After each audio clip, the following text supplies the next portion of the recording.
Islamabad studio से आप देख रहे हैं जिरगा सलीम साफी के साथ। बिस्मिल्लाहिर्रहमानिर्रहीम, अस्सलाम वालेकुम। नाज़रीन, कहा जाता है कि पाकिस्तान में नज़रियाती सियासत और नज़रियाती सहाफ़त का बड़ी हद तक ख़ात्मा हो गया है। मुस्तस्नियात अब भी हैं, सियासत में भी कुछ लोग आज भी नज़रियाती हैं, किरदार वाले हैं, और सहाफ़त में भी शायद कुछ दाने रह गए हों। लेकिन मजमूई तौर पर अगर हम देखें तो पाकिस्तान में ये तासुर आम है कि यहाँ की सियासत और सहाफ़त भी डिस्क्रेडिट हो गई है। होना तो ये चाहिए था कि जब नज़रिए का ख़ात्मा हो गया तो फिर तो इख्तिलाफ़ में कमी आ जानी चाहिए थी। लेकिन दूसरी तरफ हम देख रहे हैं कि जूं नज़रिया कम होता जा रहा है या नज़रिए का आंसर कम होता जा रहा है, तो सियासत में पोलराइजेशन, दुश्मनी वाला रवैया, गालम गलूच और पकड़ दकड़ का सिलसिला भी उरूज पा गया है। जब नज़रियाती इख्तिलाफ नहीं रहा तो फिर तो ये सब चीज़ें नहीं होनी चाहिए थी। ये दो उलट रुझानात क्यों हैं? हमने कुछ अर्सा पहले ये सिलसिला शुरू किया था जिसमें हमारा एक मकसद ये भी था कि हम अपने शो के ज़रिए लोगों को ये दिखा दें कि सियासी इख्तिलाफ या मुखालिफ पार्टी में होने का मतलब ये नहीं है कि दुश्मनी हो। वक़ार के साथ भी गुफ्तगू की जा सकती है, दो मुख्तलिफ़ पार्टियों में होके भी हंसी मजाक की जा सकती है, मुख्तलिफ़ पार्टियों में होके भी दोस्ती हो सकती है। किसी वजह से फिर हमें वो सिलसिला मुनक़ते करना पड़ा।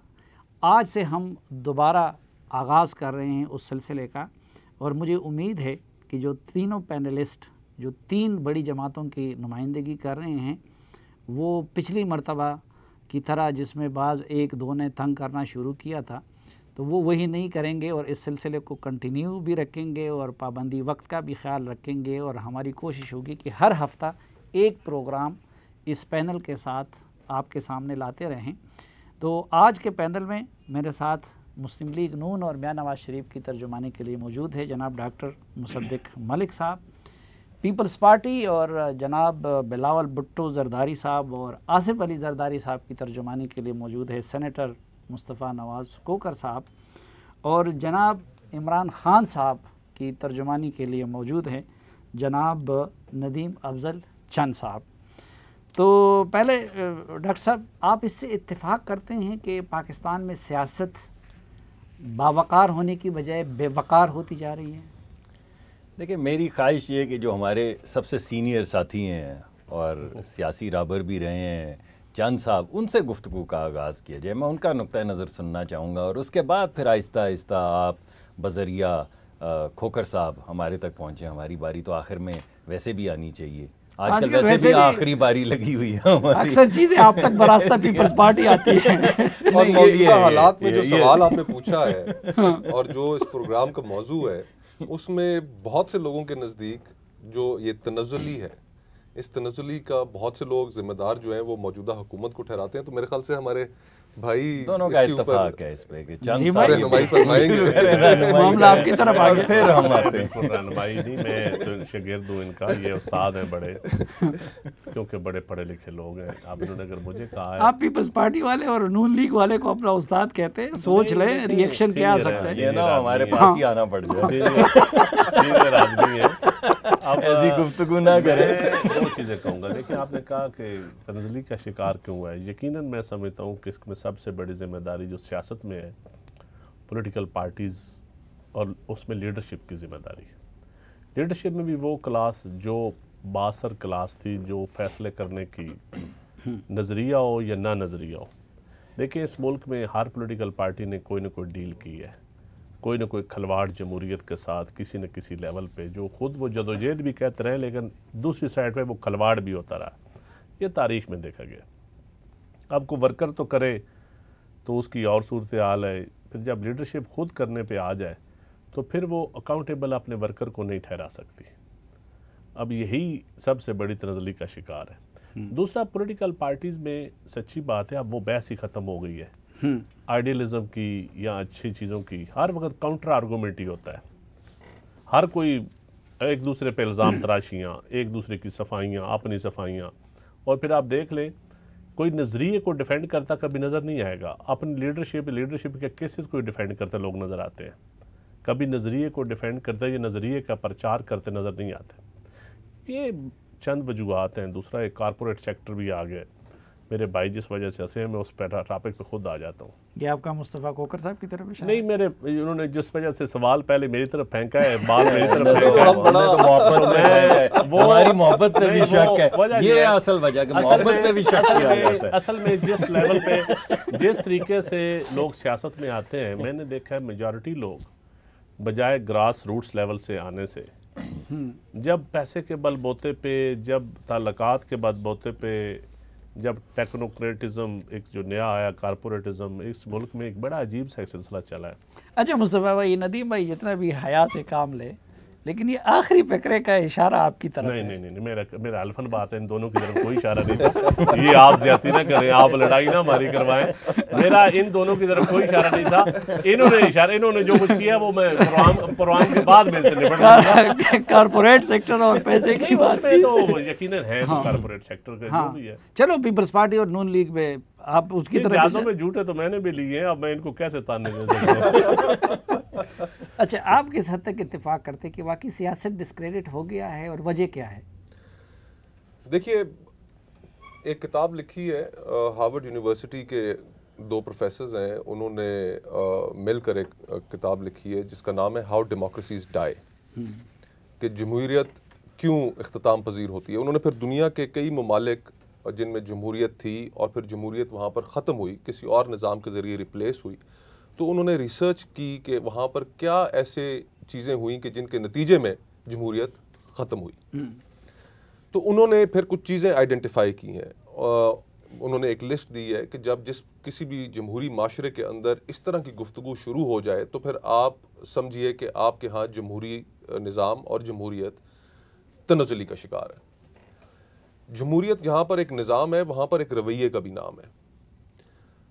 उन्होंने एक चीज़ आइडेंटिफाई की, और जो सबसे अहम चीज़ उन्होंने आइडेंटिफाई की, कि जब सियासी मुखालफत सियासी दुश्मनी में तब्दील हो जाए, जब भी किसी भी मुल्क के अंदर कोई सियासी रहनुमा सियासी मुखालफों को एक सियासी दुश्मन के तौर पर पेंट करके अवाम के सामने पेश करना शुरू कर दे, तो आप ये समझ लीजिए कि वहाँ पर जमहूरियत जो है वो तनज़ुली का शिकार होने लगी है।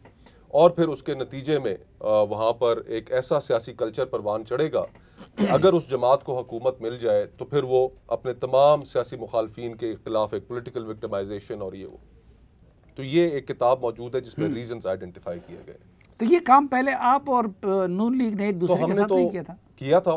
और उससे उस तजर्बे से हमने सीखा, और उसी हमारे आपस में एक दूसरे के साथ 90 की दिहाई में ये करने की वजह से एक डिक्टेटरशिप आई, मार्शल लॉ इस मुल्क में लगा, क्योंकि जमहूरियत इतनी कमज़ोर हो गई थी। और उसी के नतीजे में हमने जो सबक सीखा उस 90s के दौर से, वो फिर चार्टर ऑफ डेमोक्रेसी की सूरत में सामने आया, और उसमें ये तय किया गया कि अगर दोनों जमातों को, जो बड़ी जमातें थीं उस वक्त की, कि अगर उनको हुकूमत मिलेगी तो वो एक दूसरे के खिलाफ पॉलिटिकल विक्टिमाइजेशन नहीं करेंगी। और दोनों जमातों ने जब इनको हुकूमत मिली तो फिर उन्होंने उस तरह का 90 की सियासत उन्होंने नहीं दोहराई।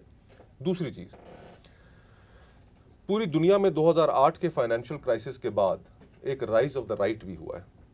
पूरी दुनिया में आपको ऐसे हुक्मरान नजर आएंगे। अमेरिका के अंदर कोई तसव्वुर कर सकता था कि ट्रंप जैसा आदमी, इतनी मुतनाज़ा गुफ्तगू करने वाला आदमी, जो एक माशरा जो पूरी दुनिया में फ्रीडम्स के हवाले से जाना जाता था, कि वहाँ पर इस तरह की गुफ्तगू जो है वो एक्सेप्टेबल हो जाएगी। आप फिर बरतानिया देखें, बरतानिया में भी राइट का राइज हुआ, वहाँ पर जो उस माशरे के अंदर जो गुफ्तगू हुई, यूरोप में जो गुफ्तगू हुई, ऑस्ट्रिया में जो गुफ्तगू हुई, कि विक्टर ऑर्बन जैसा आदमी, कौन सोच सकता था कि वो एक मुल्क का यूरोप के अंदर वजीर आज़म बन जाएगा।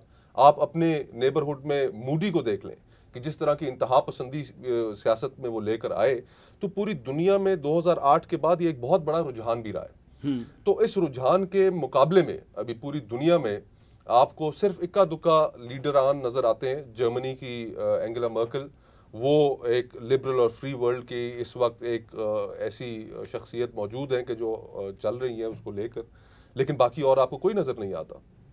लेकिन जब बाकी दुनिया में ये नहीं थे तब भी पाकिस्तान में मार्शल लॉ आती रही, जब ये रुझानात नहीं थे, और तब भी यहाँ पे राइट विंग स्ट्रेंथन होता रहा, तो मेरे ख्याल में हम अपने मौजूदा बहरान को आलमी रुझानात से नहीं, उसमें आप ठीक कह रहे हैं, लेकिन आलमी रुझानात का असर ज़रूर आता है। 60s 70s की जो दिहाई थी उसमें एक आलमी रुझान था सोशलिज्म का। उसमें पूरी दुनिया में सोशलिस्ट तहरीकें जो थी वो उभर रही थी, मुख्तलिफ ममालिक में आ रही थी, हमारे नेबरिंग ममालिक में भी आ रही थी।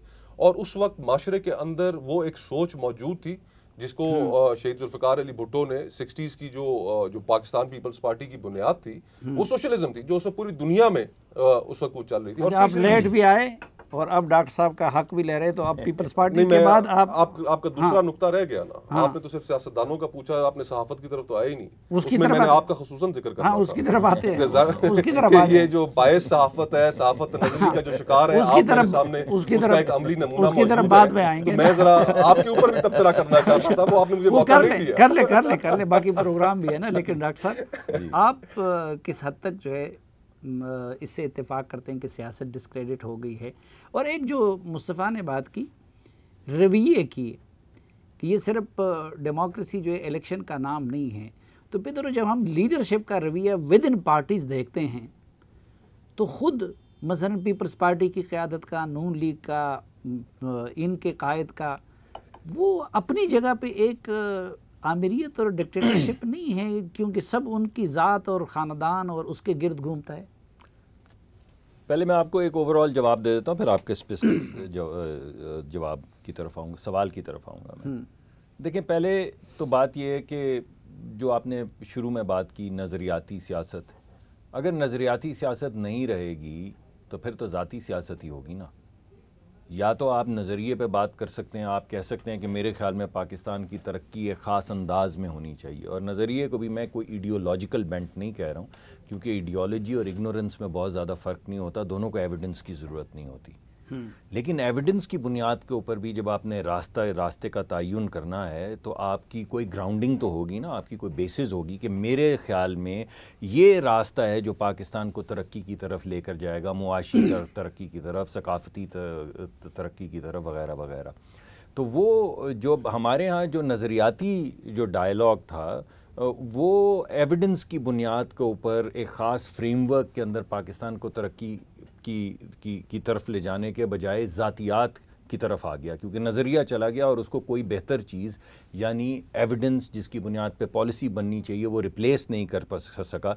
तो उस खला में मासवा तेरा बाप चोर है, तेरी बेटी ऐसी है, इस गुफ्तगू के अलावा कोई गुफ्तगू नहीं हो सकी। तो बहुत ज़्यादा इसमें एक चले ठीक है, उसका ख़ात्मा हो गया। अब आप अपनी जगह पे अपनी पार्टी और के साथ कमिटेड हैं, मुस्तफ़ा की अपनी लीडरशिप और पार्टी के साथ कमिटमेंट शक शुबे से बालातर है। नदीम भाई जिधर रहते हैं अपनी लीडरशिप के साथ इनकी कमिटमेंट शक शुबे से बालातर रहती है। लेकिन आप तीनों एक दूसरे का एहतराम भी करते हैं, दोस्त भी हैं। मेरा आप लोगों से नज़रियाती इख्तलाफ हो सकता है, आपका मेरे साथ। ये ऊपर के लेवल पे क्यों नहीं हो सकता? ये जरदारी, नवाज शरीफ, इमरान खान का क्यों नहीं हो सकता? मैं उसकी वजह बताता हूँ। यानी वो अजीब सी गुफ्तगू उधर दुश्मनी क्यों नज़र आती है? देखिए, मैं एक तो बड़ा सतही सा जवाब दे सकता हूँ। सतही सा जवाब ये है कि नवाज शरीफ साहब तो जब चोट लगी इमरान खान साहब को तो हस्पताल भी चले गए, उन्होंने अपनी कैंपेन भी मुअत्तल कर दी वगैरह वगैरह। इसी तरह जब बेनज़ीर साहिबा की शहादत हुई तो वो वहाँ पे पहुँचे और पीपल्स पार्टी भी रेसिप्रोकेट करती है। मगर खान साहब का अपना एक मिजाज है, उस मिजाज ने जो कंटेनर के ऊपर रिफ़्लेक्ट हुआ। ख्याल ये था कि जब वो उतरेंगे कंटेनर से तो प्राइम मिनिस्टर हाउस जाएंगे। पता ये चला कि वो कंटेनर लेके प्राइम मिनिस्टर हाउस चले गए और प्राइम मिनिस्टर हाउस के अंदर भी उन्होंने कंटेनर खड़ा कर दिया और वो कंटेनर से उतर नहीं सके। लेकिन ये बड़ा सतही सा जवाब है। लेकिन उस वक्त देखिए कंटेनर की सियासत भी नहीं थी और ये मीडिया भी नहीं था। लेकिन जब प्रिंट मीडिया था उस वक्त मुस्लिम लीग नून ने मोहतरमा बेनज़ीर भुट्टो से मुतालिक तस्वीरें ये सब गालम गलूच, मेरे ख्याल में इसका जवाब तो दे चुके हैं खोखर साहब कि यही देखें ना, the definition of insanity is to do the same thing and expect a different result. यानी एक चीज़, एक हरकत है जिससे हमने पता चल गया कि जो भी हम एक दूसरे पे कीचड़ उछाल रहे हैं उससे जमहूरियत मजबूत नहीं होती, कमज़ोर होती है। उससे हुकूमत साजी या जो हम पॉलिसी साजी करते हैं वो बेहतर नहीं होती, गलत होती है, उसमें विक्टिमाइजेशन आती है।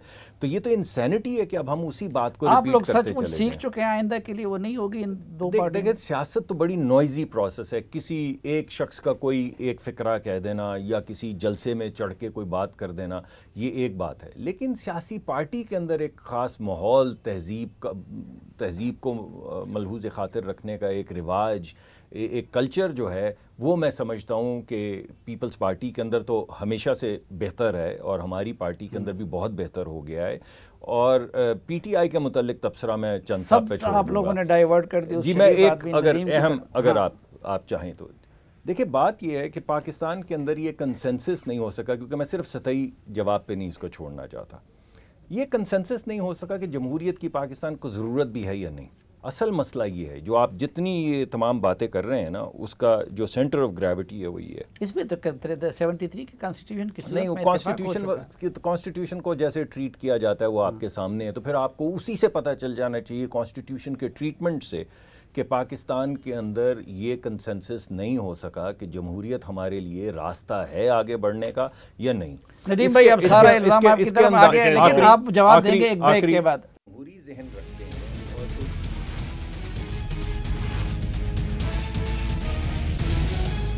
और एक बार फिर खुशामदेद आपको जिरगे में। नदीम भाई, एक तो वो दो हैं यहाँ पर अकेले हैं और दोनों ने मामला आपकी तरफ फेंक दिया कि नहीं पीटीआई की। देखिए, आपने दो चीज़ें की हैं कि एक तो आपने कहा है कि लीडरशिप के दरमियान क्यों नहीं दोस्ती हो सकती, क्यों नहीं।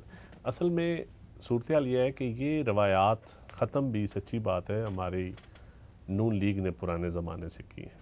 ये जो लीडरशिप को गाली गलोज, ये चीज़ें, और फिर देख लेना चार्टर ऑफ डेमोक्रेसी के बाद भी मियाँ साहब फिर मेमू गेट पे सुप्रीम कोर्ट चले गए, फिर उस वक़्त की इस्टेब्लिशमेंट के साथ मिलकर जो कुछ हुआ, आज वो चीज़ें सामने आ गई कि वो किसके कहने पे गए।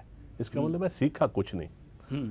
और उसके बाद अभी सारा कुछ हुआ, पहले वोट के नज़रिए की बात। सच्ची बात मैं आपको बताऊं, यहाँ इक़्तिदार की ख्वाहिश ही जमहूरियत समझी जाती है, यहाँ इक़्तिदार तक पहुँचना ही जमहूरियत समझा जाता है।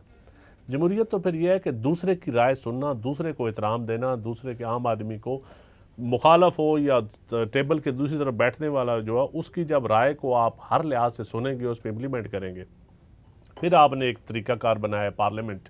तो आपकी लीडरशिप इससे एक्सक्लूडेड है या कि नहीं? वो भी मैं अब लीडरशिप की बात कर, लीडरशिप में हमारी लीडरशिप वो नहीं है, दोस्तों वाला इशू नहीं है, वो फैमिलीज वाला इशू नहीं है। पहले 2 साल हुए इक़्तिदार में हुए खान साहब को, अब 3-4 साल पूरे करने दें। आप जो आप देखेंगे तो कौन कौन सी चीज़ें आप छोड़ के जाते हैं इस मुल्क में डेमोक्रेसी के पॉइंट ऑफ व्यू से, या एंटी डेमोक्रेटिक कौन कौन सी चीज़ें होती हैं। सिर्फ ये कहना कि आप जी इनके आपस में ताल्लुकात क्यों नहीं बनते, हो सकता है मैं पार्टी के अंदर वो नज़रिया रखता हूँ कि मुझे, मेरे ख्याल में बनने चाहिए, लेकिन मेजॉरिटी की राय ये भी हो कि आपको वोट लोगों ने इसलिए दिए हैं कि आप इनके साथ ना बैठें, इनके साथ हाथ ना मिलाएं, इन्होंने मुल्क के साथ खिलवाड़ किया। ये मेजॉरिटी लोगों की ये राय है। शायद मैं उससे, मेरी सोच है, मैं शायद उससे इत्तेफाक ना करता हूँ, लेकिन अक्सरियत की पीटीआई में राय ये है। और फिर जो अक्सरियत की राय होती है उसी को सामने रखा जाता है, अक़लियत की राय को नहीं अहमियत दी जाती। अक्सरियत की देनी भी, अक्सरियत की राय को अहमियत दी, वो अक्सरियत शायद बेहतर सोचते हो। अब रहेगी बात, आप क्यों आंसर हैं? नहीं, मैं मेरे भाई ने कह दिया है कि मैं अक़लियत में हूँ, मैं इस तरह की बातें करता हूँ। अक्सरियत मेरी बात नहीं मानती है। मैं और ये भी कहा है कि उसको नहीं माननी चाहिए। और मैं अगली अब बोलने भी नहीं देते। आप कमजोर आदमी हूँ, कमजोर के ऊपर चढ़ाई है, यही तो कमाल है ना। राय ये बड़ी मानीखेज तरीके से मुस्कुरा। सामने आपने प्राइम मिनिस्टर हाउस देखा ना, उधर भाई का बहुत बड़ा दफ्तर है, हमें हमारी पहुंच नहीं है उधर तक। अच्छा, आप मेरी बात सुनिए, आपकी चलो ख्वाहिश उसी दफ्तर तक ही आपकी जमहूरियत पहुंचती है। यार हम तो आपसे मिलने के ख्वाहिशमंद हैं। वो जमहूरियत उन दफ्तरों से नीचे आम झोंपड़ियों में भी जमहूरियत जानी चाहिए, आम जगहों पे भी जानी चाहिए। जमहूरियत सिर्फ इन दफातर में नहीं पड़ी हुई। अब रहेगी बात, हमारे यहाँ इंस्टीट्यूशंस देखें, डेमोक्रेसी हो या कोई भी निज़ाम हो, आपने इंस्टीट्यूशन के ज़रिए अवाम को वो देना है निज़ाम। सबसे बड़ा इंस्टीट्यूशन है पॉलिटिकल पार्टीज़। क्या हमने वो मजबूत की?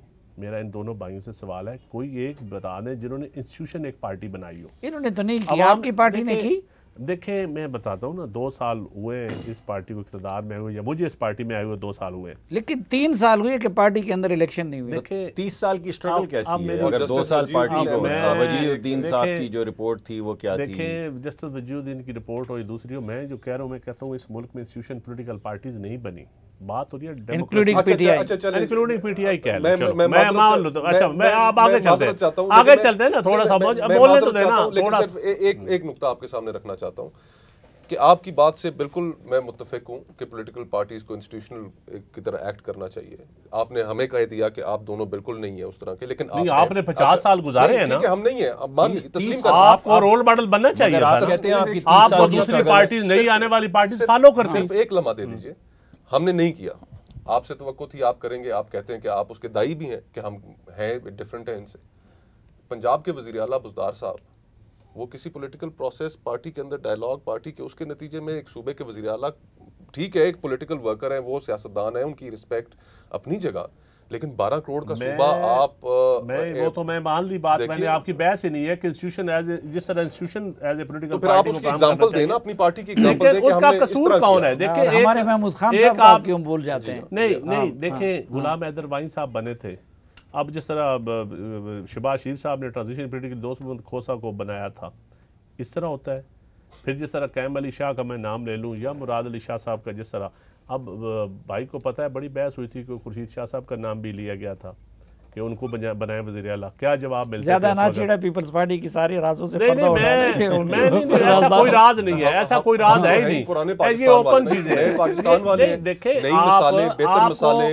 नए पाकिस्तान में आपको फॉलो करना था ना, आपने चीजें हमें फॉलो करने हैं। देखिए एक डेमोक्रेसी का सिस्टम एक रोल मॉडल होता है ना, बेशक मुखालफ ही हो, एक रोल मॉडल हम आपके रोल मॉडल है, मान जाए ना यार, कह दें एक दफा कि आप हमारे रोल मॉडल हैं। कभी आप रोल मॉडल बने मेरा नहीं तो है, कुछ आपसे आए हुए हैं, कुछ इनसे आए हुए हैं, तो रोल मॉडल कुछ आपकी पार्टी से आए हैं, कुछ इनकी पार्टी से आए हैं। लेकिन इस मुल्क में डेमोक्रेसी के लिए एक पॉलिटिकल वर्कर के लिए किस लीडरशिप ने इंस्टीट्यूशन कौन सा बनाया? बात में इंस्टीट्यूशन की हो रही है, तनज़ली की बात हो रही है, आप अपनी जमहूरियत परवान क्यों नहीं चढ़ा? मैं कहता हूँ नहीं हुआ रहा तो गलत हो रहा है, पीटीआई भी अगर नहीं कर रही तो गलत कर रही है। अगर इंस्टीट्यूशनल फैसले नहीं होंगे, अगर नहीं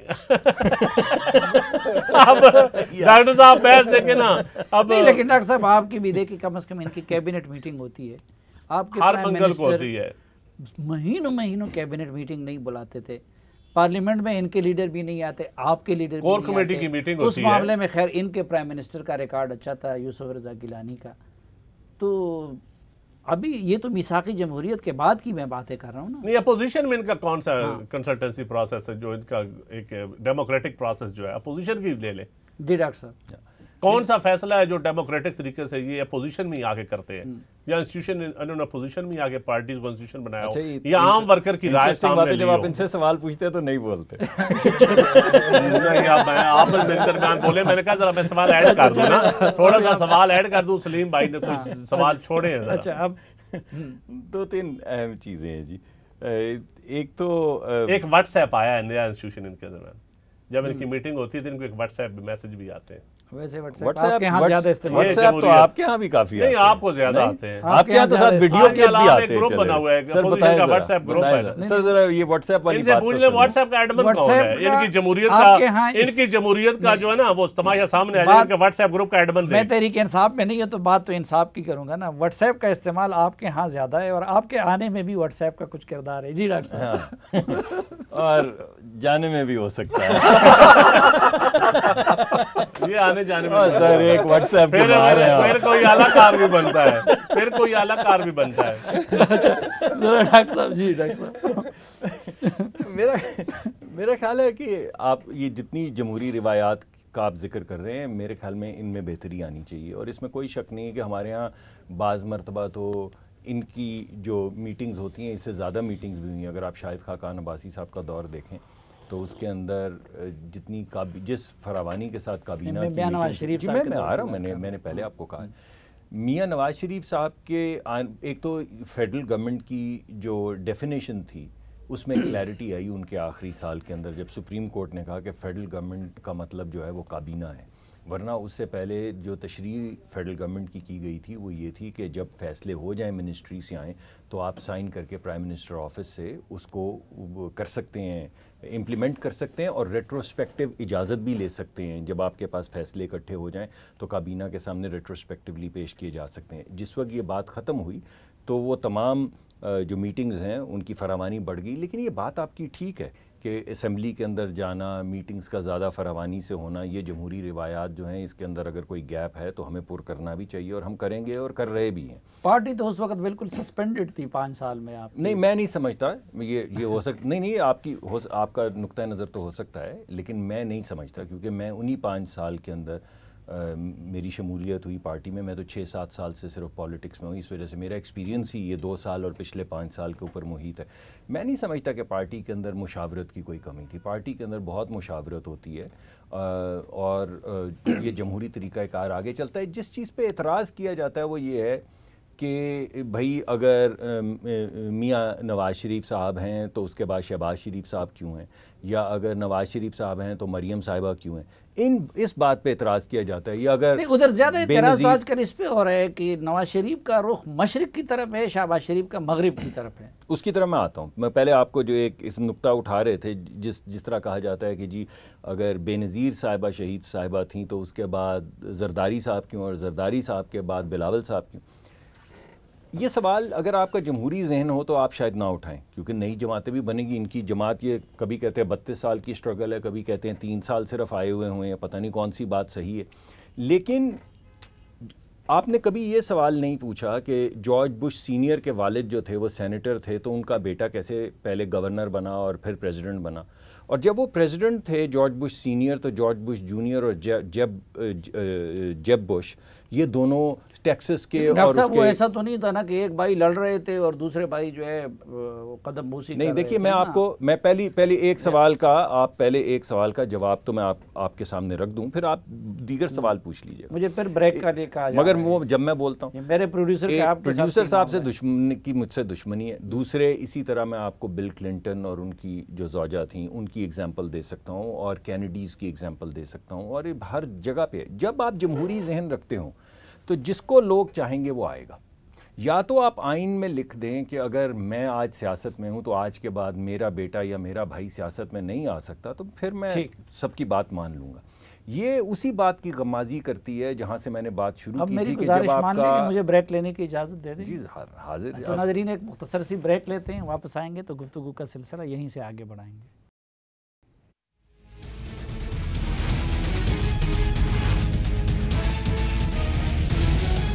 एक बार फिर खुशामदीद आपको जिरगे में। मुस्तफ़ा नवाज़ खोखर साहब, एक तासुर आजकल यही है और जो बड़ा अलमिया समझा जाता है कि जी हुकूमत का रवैया हुकूमत वाला नहीं है, अपोजिशन का रवैया अपोजिशन वाला नहीं है, और ये मुल्क बस अल्लाह के सहारे चल रहा है। आप इससे एग्री करते हैं कि हुकूमत का रवैया हुकूमत वाला नहीं है और अपोजिशन वाला नहीं है? ये दुरुस्त बात है जी, मैं इससे एग्री करता हूँ, लेकिन उसकी क्या वजूहात हैं उसके ऊपर मुझे अगर आप एक लम्हा दे जी, वजूहात क्या है? एक अगर मैं जो प्रीवियस कॉन्वर्सेशन हो रही थी उसमें मैं थोड़ा सा ऐड करूँ कि जब हम जमहूरी निज़ाम की बात करते हैं तो ठीक है, हमने उसकी रवैयों की भी हमने बात की, हमने पॉलिटिकल पार्टीज़ की भी बात की, लेकिन एक और चीज़ जो जमहूरियत के साथ जुड़ी हुई है वो है गवर्नेंस।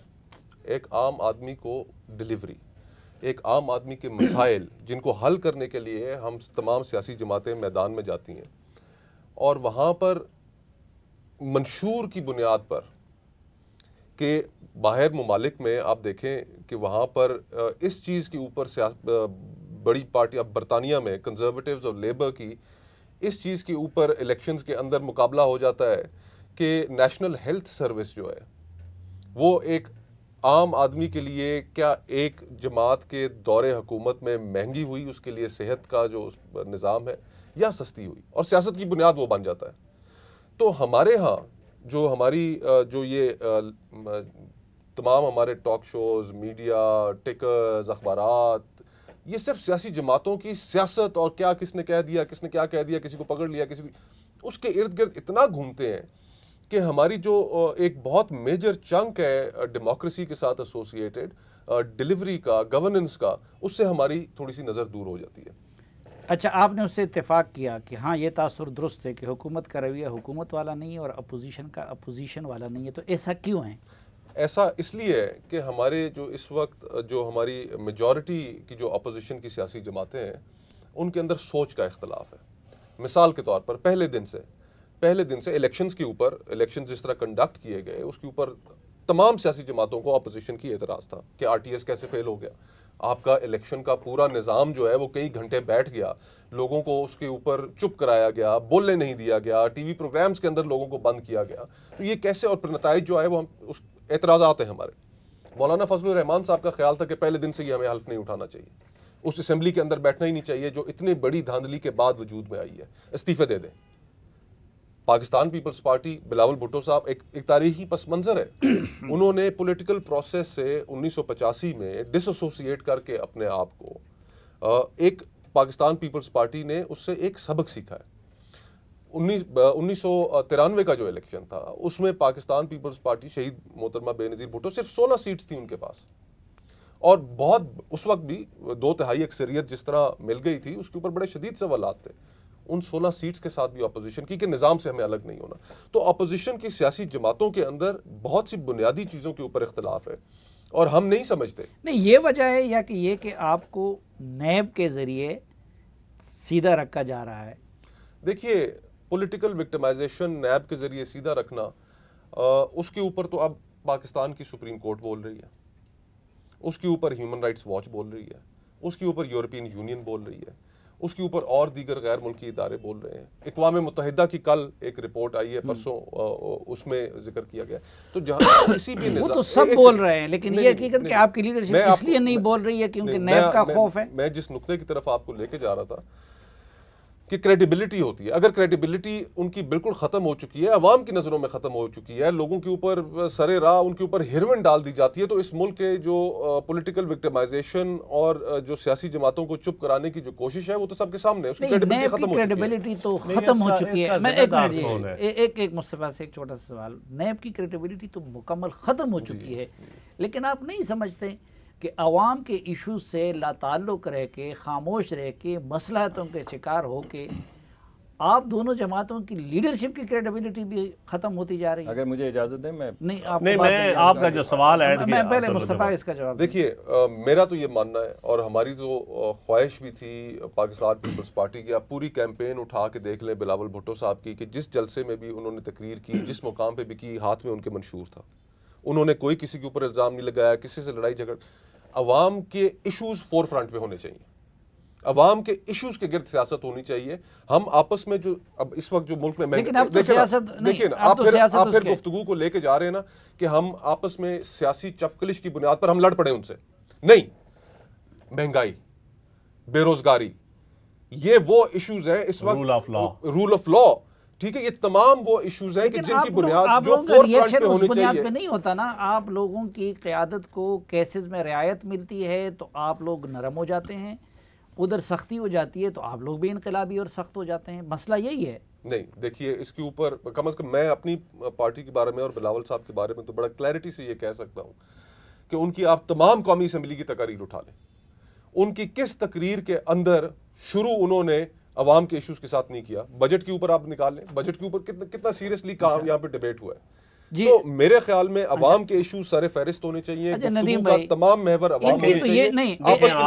इनकी तो ये मजबूरियां हैं ना, आप लोग नैब के जरिए मुहारे कस देते हैं, बाकी कुछ हुकूमत की क्या मजबूरी है कि उसका रवैया हुकूमत वाला नहीं है? देखिए, मैं पहले आपके सवाल नैब की आपने बात की, 2/3 मेजॉरिटी इस हुकूमत के पास तो नहीं थी। 18वीं तरमीम करते वक्त इन दोनों पार्टियों के पास 2/3 मेजॉरिटी आ गई थी, जब सारे मुल्क की पॉलिटिकल पार्टीज इकट्ठी हो गई थी। क्यों ना नैब रिफॉर्म्स कर सके। देखें, ये मौजूदा नैब का जितना सिस्टम है, नहीं आप मेरी बात, मौजूदा नैब का जितना सिस्टम है, अपॉइंटमेंट चेयरमैन से लेकर नीचे तक सारा तो इनके दौर का हुआ है, केसेस भी मोस्टली पुराने हैं।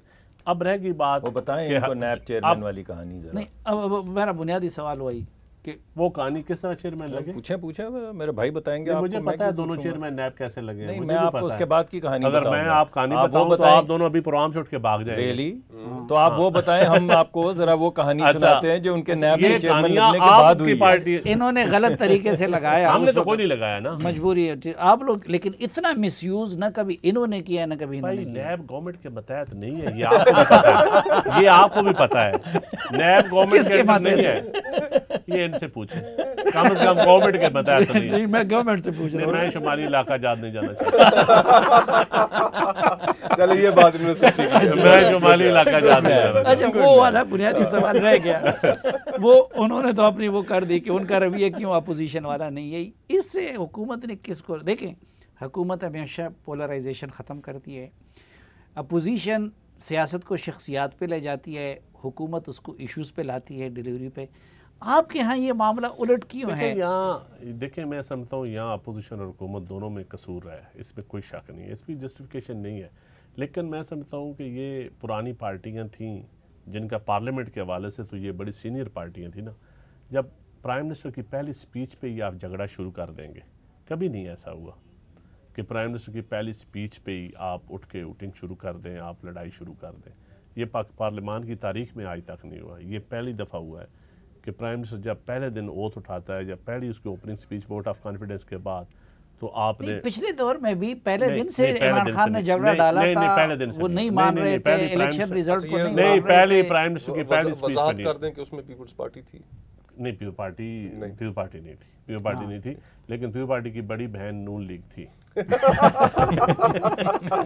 पीपल पार्टी की बड़ी बहन नून लीग थी। तो उनको क्यों सजा दी? देखिए, अब छोटी बहन को क्यों सजा दी? देखिए, ये इनका तो तुक ही नहीं बनता आज भी नून लीग के साथ बैठने का। अगर शहीद भुट्टो के खून का हिसाब ही लेना हो या आज तक डेमोक्रेसी का खून का हिसाब लेना हो, इलेक्शन से पहले, तो आप ज़ियाउल हक की सोच के साथ इलेक्शन किस से तरह बैठ पहले सकते हैं? सेनेट इलेक्शन में आपसे ताउन किया, अपने रज़ा रब्बानी की कुर्बानी दे दी, वो भी किया, हुकूमत साजी में भी आपसे ताउन किया, पहले दिन कोई गड़बड़ भी नहीं की, तो इनको क्यों सजा दे दी? इनको क्यों दुश्मन बना दिया? नहीं, इसके बहुत सारी वजूहत हैं। अब मैं वो सारी वजूहत नहीं इस वक्त आज आपके पहले प्रोग्राम में बता सकता, फिर कभी बारी बारी बताएंगे। बारी इतना आपका टाइम नहीं है, क्योंकि अभी आपने साफत का चैप्टर भी जाना है कि साफत तंजली का शिकार क्यों है। इसमें हम मेरे ख्याल है ये हम तीनों सवाल करेंगे और आप जवाब देंगे। अमली नमूना हमारे सामने मौजूद है। ब्रेक का वक्त हो गया। ब्रेक का वक्त हो गया। नहीं डॉक्टर साहब जी, डॉक्टर साहब ब्रेक से जब आप ब्रेक दिया करें ना, तो आप ब्रेक मैं बताता हूँ, बजाय ब्रेक कहने के लिए कहा करें मैं नोट पे कहा मेरा मूड बने। ब्रेक होती है नोटों के लिए।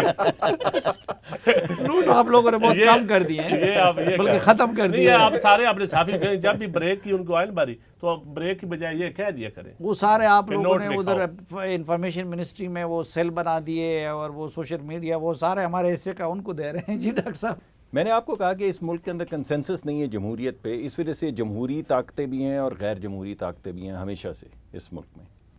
अब क्योंकि बाकी तमाम जो ममालिक हैं या मुआशरे हैं उनमें कंसेंसस होता है, चाहे वो चीन हो जहाँ पे जमहूरियत नहीं होनी और चाहे वो अमेरिका हो जहाँ पे जमहूरियत होनी है। मुस्लिम लीग नून के अंदर कंसेंसस न हो कि हमने इनकलाबी बनना है या ताबेदार बनना है, हमने नवाज शरीफ बनना है या शहबाज शरीफ बनना है। बुला ही लिया है तो बात तो मुकम्मल ये भी आप रियायत दे रहे हैं। शहबाज और नवाज शरीफ की सोच में ये बस देख लें, फिर खत्म हुई बात। अब वो बात तो रह गई ना, तीसरी मरतबा कोशिश। अच्छा चलो, तो यानी दोनों अपोजिशन वाला रवैया नहीं है। देखिए वो तो मुस्तफा भाई भी मानते हैं। मैं अपनी बात मैं कर लूँ, अपनी बात आगे बढ़ा लूँ।